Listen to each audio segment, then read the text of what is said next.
Kita memasuki babak baru, kitab baru berjudul Kitab Dzammil Ghadab wal Hiqdi wal Hasad. Kita akan mengupas tuntas tercelanya marah, dendam, dan dengki. Kitab ini merupakan kitab bagian kelima dari seperempat muhlikat. Jadi kita review kembali kitab Ihya itu ada empat jilid, 4 bagian. Yang pertama ibadat, yang kedua adat, yang ketiga muhlikat, yakni sifat-sifat yang merusak manusia, terus yang terakhir nanti al-munjiyat, sifat-sifat yang menyelamatkan manusia. Kita ada di muhlikat yang ketiga. Yang ketiga ini juga dibagi sub-sub kitab. Kita sampai sub yang kelima. Kalau kemarin itu kitab Hafalil Lisan yang keempat sudah selesai, sekarang masuk kelima, Kitab Dzammil Ghadab. Sub kelima dari kitab dari jilid ke-3, yakni tentang marah, dendam, dan dengki.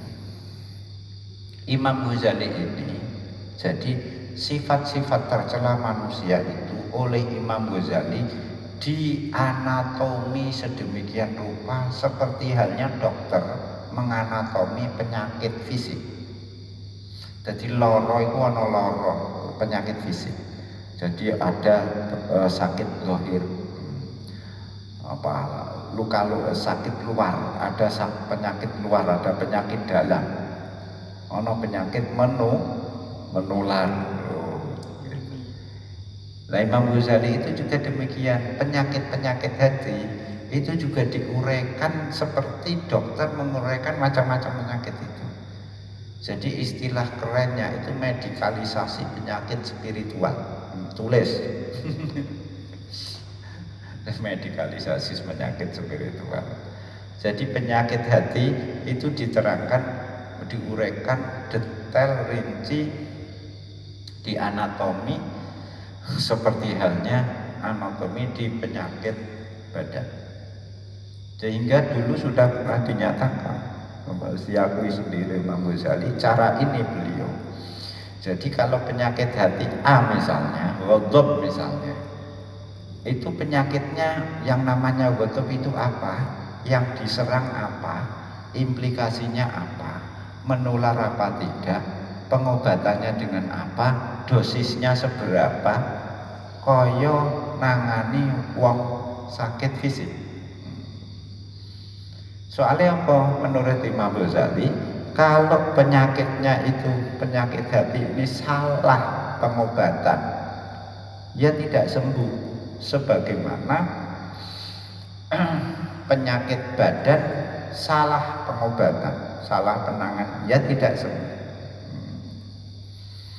Tuh, sekedar mereview lagi.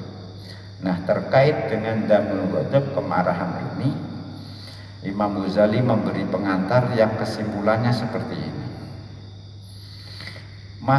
Segala puji bagi Allah yang hanya orang-orang optimis saja yang berharap ampunannya. Kalau kamu pesimis tidak bisa berharap. Allah juga memperingatkan orang-orang, ya, dan hanya yang takut pada Allah saja yang peringatan itu bermanfaat. Karena Allah itu melulu, kadang kita diberi maksudnya tidak sebagai anugerah, tapi justru sebagai laknat, ancaman, mencelakakan. Sepertinya Allah memberi anugerah kamu harta yang banyak, tapi justru dengan cara itu Allah menakdirkan celaka. Nah, ini kan butuh kesadaran. Manusia juga diberi syahwat, keinginan, tapi keinginannya itu bukan untuk dipenuhi, tapi untuk dikendalikan. Allah juga memberikan manusia ini karakter pemarah. Tapi di saat yang sama Allah memerintahkan kemarahannya ini ditahan. Jadi manusia itu memang usia. Gusti Allah itu sengaja memberi kita karakter marah. Jika iwatek iso ngamuk, tapi yo diperintahkan nahan aja ngamuk. Piye? Allah tidak memilih menungso iku karakter ngamuke pemarahnya dihilangkan. Allah tidak memilih itu. Sengaja diberi karakter pemarah, tapi marahnya jangan dikeluarkan. Bukan Allah manusia ben gak pemarah, ben baik-baik saja, gak usah dikairikan. Bukan itu pilihannya Allah. Karena apa? Allah ingin mencoba diberi karakter marah, nanti diciptakan peristiwa yang memancing kemarahannya. Apa reaksinya? Lah reaksi itulah Allah waktu menilai itu.